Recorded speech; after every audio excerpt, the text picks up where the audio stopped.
Hello. All right, great. So, I am Puck Lowe. I am kind of between Oakland, California, and New York. I'm in Oakland right now. I'm here from SoMove, which is short for the Social Movements Oral History Tour. And we're a new project. We're journalists, social documentarians, activists, and storytellers and artists going on tour, mostly up the East Coast this spring and this summer, up into Canada and then down to Detroit. We're partnering with community organizations on our way. And so we are kind of creating projects with those partners in mind, so they all look quite different from each other. The one I'm going to talk about today that we're really excited to workshop with Codesign is we're just calling it the Infiltrated Project, and the idea is to gather all of the firsthand accounts of government infiltrations of various targeted communities since 2001, or some other historically meaningful date that we find. And what we hope that you might be able to help us with is building the multimedia platform that we could use to share these stories. And what's exciting is that, as far as I can tell, there is no one singular location where you can go and find all of the collected freedom of requested information that people have been gathering since more than 10 years ago. Stuff that is like people's personal FBI files and whatever other evidence is out there. Of course, it's such a ream of data that exists that part of the challenge with the storytelling is going to be recreating narrative events, kind of event by event, so that this can really be real to people.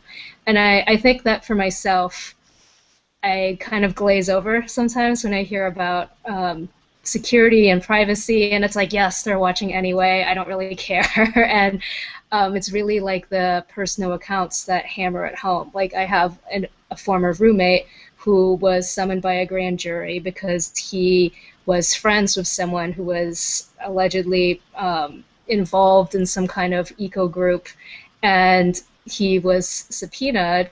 They eventually dropped it, but to this day, this all happened 8 years ago. To this day, my old housemate cannot board planes. So he has a 2-year-old son, and when he tries to get on a plane now, instead he's pulled over by security. He's on some kind of a watch list.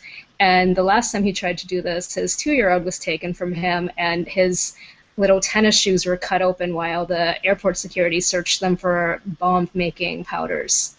So I think, that's kind of the end of the spectrum that's more inconvenient, and then on the other side of the spectrum there's egregious, like, indefinite detention sort of thing. And what we hope to do is sort of gather all of those stories that fall on that spectrum and to do some kind of longer term analysis as well. What is the impact of this on individuals, of course, and also on the state of political movements. So that's the kind of information we're thinking we're going to be able to tease out once we're gathering, firsthand accounts of surveillance and infiltration, and once we are gathering all of this documentation and just sifting through it.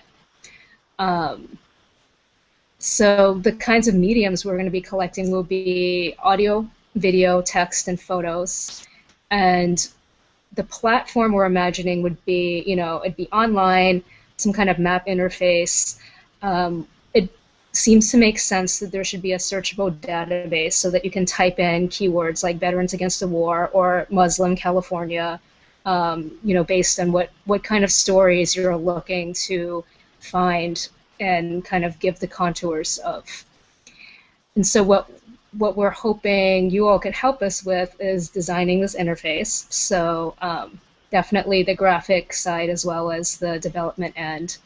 And we are playing around with the idea of having a user interaction element. I think we would ultimately want to curate that stuff, but like, say if someone is in Minnesota and they read this, they want to share their story, they have their own FBI file that they've requested that they have, and they want to upload parts of that, we would love that to be able to happen. But we,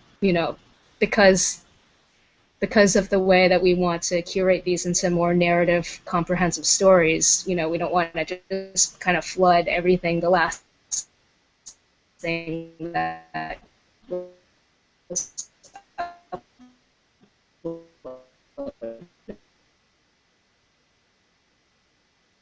would be coders, graphic designers, people into infographics, anyone who's into kind of journalistic narrative storytelling, anyone who's interested in building multimedia platforms for news or for storytelling.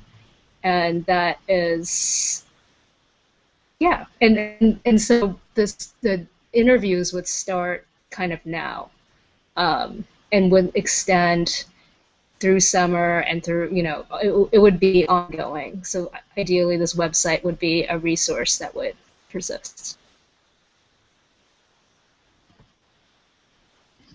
Thank you so much. And could you talk just a little bit more, so for folks in the room who don't know, could you talk a little bit more about the incredibly talented and skilled group of media makers and storytellers that you have assembled who are going to be doing the interviews and the production on the personal stories that you described? And oh no. Oh no. Oh. No, well, I can't. Well, I can. An amazing crew of people who have been producing, they're basically independent journalists and media makers and storytellers who've produced, audio and video pieces that's been nationally and internationally distributed on a wide range of different types of platforms and channels.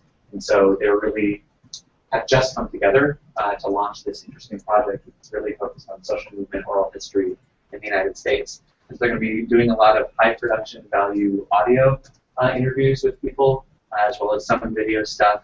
And I think some mix, high quality photography with personal audio narrative stuff. And so that's kind of the flavor of some of the stuff that will be on the SoMove site.